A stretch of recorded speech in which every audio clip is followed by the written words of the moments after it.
Yo, how's your butt? Yo, how's your butts? I hope they're clean and juicy. My name's Pete, and this is another build video. Woo! Today we're going to be looking at synergy between Charge with Light and warmind cells while using these weapons that you don't ever have to reload. How cool is that? So right now we're going to be using Wither Horde, the 7-Stair Shoddy, and Falling Guillotine, which are all obtainable this season. I also have Apex Predator and a Saw that I could use that have auto-loading holster, Martyr's Retribution, and 7 Seraph. But today we're going to be focused on a special-only build.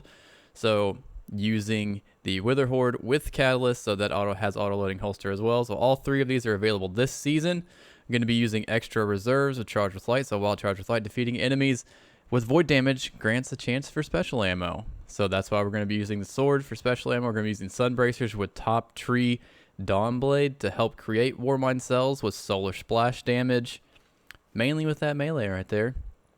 Using Wrath of Rasputin, that solar splash damage creates us our warmind cells, also paired with Power of Rasputin. So while we want that cell to stay there to kill enemies around it, we have a damage increase and global reach to increase the range of area that the cell affects enemies. So we're going to be going through the 7 factors. If you guys checked it out, the video before, I kind of going through 7 things that I'm making these builds based on. And the first one is comfort. Are you comfortable using this? How comfortable is it? Well, if you don't like shooting, like anything with a primary, yeah. If you don't like reloading, hell yeah, this is comfortable as shit. Like, why would you like shooting stuff with primaries, It's Destiny. We don't want to shoot that. It's special only, baby. Ease of use, is it easy? Yes, it's very easy. You run around, you switch weapons, and you shoot stuff. This doesn't require you to actually shoot the warmind cells. You kind of want them to stay there so you can kill the enemies around them while having a damage buff with that. As you can see, they kind of glow orange whenever they're in the effect of the warmind cell. So that's pretty sick too.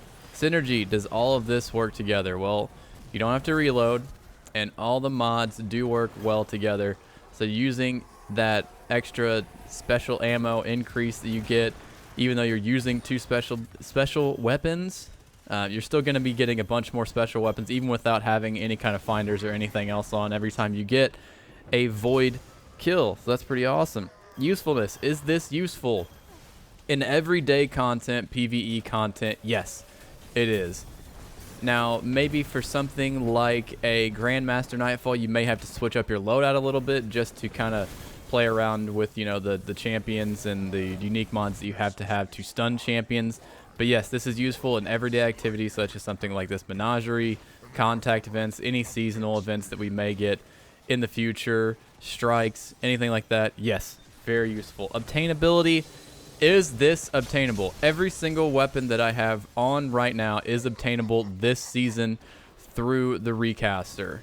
I believe all of the mods are obtainable right now. They are just going to be sold from Banshee 44 if you did not pick them up last season or any season before that. So compatibility and versatility. Is this compatible with my teammates? Yes and no. So with raids and with Grandmaster Nightfalls, it may not be the ultimate build for this, but this is just something that's actually ridiculously fun, which brings us into the last factor, which is fun factor. Is it fun? Hell yes, it's fun. I don't like reloading. I like shooting stuff, one-shotting every single enemy that I want with damage buffs for anyone and everyone that's around me. It's a 10% damage buff, so it's kind of like you have 1 stack of Rampage for every single weapon that you fire when you're around those warmind cells. And even with Sun Bracers and proccing those grenades, you're going to be creating so many warmind cells with Wrath of Rasputin. It's actually insane. So if you guys like this, please like, comment, share, subscribe, tell me I have a nice butt. And also I have a question for you. Leave a comment down below, or you can comment on my Twitter. What is your favorite PvE build right now? I want to see what you guys are building, what you're using in PvE. And even if you're using something unique in PvP with Charge with Light, that's awesome. I want to see some stuff, unique builds that are using PvE, using Charge with Light, and using warmind cells. Like, what are you using? What are you combining together? What are you finding useful for everyday activities that you're using to maybe get bounties done, to get that plus 20 before the season's over, to get some Grandmasters done. Maybe you got some unique builds for that as well. So let me know. Leave a comment down below. Press 1 if you listened all the way through the video. And don't forget to like and subscribe. Guys, have a great butt.